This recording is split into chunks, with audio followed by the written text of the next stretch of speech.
ಜ್ಞಾನವನ್ನು ಕೊಡಲಿಕ್ಕೆ ಯೂಸ್ ಮಾಡ್ಬೋದು, ಎಕ್ಸ್ಟೆನ್ಷನ್ನಲ್ಲಿ ಯೂಸ್ ಮಾಡ್ಬೋದು. ಜ್ಞಾನ ತಗೊಂಡು ಪ್ರಶ್ನೆಗಳಿಗೆ ಉತ್ತರ ಈಸಿಯಾಗಿ ಭಾಷೆ ಬರೋದು. ಯಾಕೆಂದ್ರೆ ನಾನು ಆ ಭಾಷೆ ಗೊತ್ತಿಲ್ಲ. ನಾನು ಕನ್ನಡದಲ್ಲಿ ಇಂಗ್ಲೀಷು ಕಾಲೇಜಲ್ಲಿ ಓದ್ತಾ ಇದ್ದೆ, ಮರ್ತ್ಬಿಟ್ಟಿದ್ದೀನಿ. ಯಾಕೆಂದ್ರೆ ನನ್ನ ಆಡುಭಾಷೆ ಯಾವಾಗ ಇರುತ್ತೆ ಅದು ಮರ್ತೋಗುತ್ತೆ. ಈಗ ಆಡುಭಾಷೆ ಇದ್ರೆ ಮಾತ್ರ ಅದು ಬರ್ತದೆ. ಈಗ ನನಗೆ ಏನು ಗೊತ್ತಾಗ್ತಾ ಇಲ್ಲ. ಈಗ ಇವತ್ತು ಅಗ್ರಿಕಲ್ಚರ್ ನೋಡಿದ್ರೆ ಬೇರೆ ಬೇರೆ ದೇಶದಲ್ಲಿ ಒಂದೊಂದು ರೀತಿ ಆಗ್ತಾ ಇದೆ, ಅವು ಬೇರೆ ಬೇರೆ ಥರ ಇದೆ. ಈಗ ಅದನ್ನು ಎಲ್ಲ ತಿಳ್ಕೊಳಕ್ಕಾದ್ರೂ ಅಟ್ಲೀಸ್ಟ್ ನಮಗೆ ಅದನ್ನು ಮಾತ್ರ ಉಪಯೋಗಿಸ್ಕೊಳ್ಳೋಣ, ಬೇರೆದನ್ನು ಬಿಟ್ಬಿಡೋಣ. ನಾವು ನಮ್ಗೆ ಅನಿಸ್ಬೇಕು ಅವೆಲ್ಲ.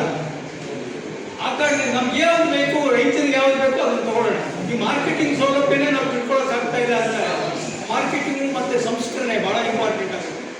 ಇವೆರಡು ಇದ್ರೆ ರೈತ ಸರ್ಕಾರಕ್ಕೆ ಸಾಲ ಕೊಡ್ತಾನೆ.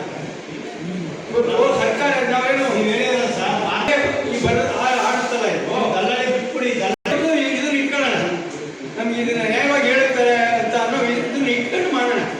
ಇದೆಲ್ಲ ಹೋಗ್ತಾನೆ ಆಟೋಮೆಟಿಕ್. ನನಗೆ ಹೇಳಿದೆ, ನನಗೆ ಭಾಷೆ ಗೊತ್ತಾಗಿದೆ, ನೀನು ಹೇಳ್ತಾ ಇರೋದಿಲ್ಲ ಸುಳ್ಳು, ಆ ಕಾರಣದಿಂದ ನಿನ್ನ ಹತ್ರ ಬರೋದಿಲ್ಲ, ನಾನೇ ನೇರವಾಗಿ ಮಾರಾಟ ಮಾಡ್ಕೊತೀನಿ ಅನ್ನೋದಾದ್ರೂ ವಿಷಯ ಗೊತ್ತಾಯ್ತಲ್ಲ ರೈತರಿಗೆ. ಅದಕ್ಕೆ ಅದು ಬೇಕಾಗುತ್ತೆ ಅಷ್ಟೇ. all machinery trader decided mechanization ಇದೆ. So in due course of time enterprise suggestions ಕೊಡ್ತೇನೆ.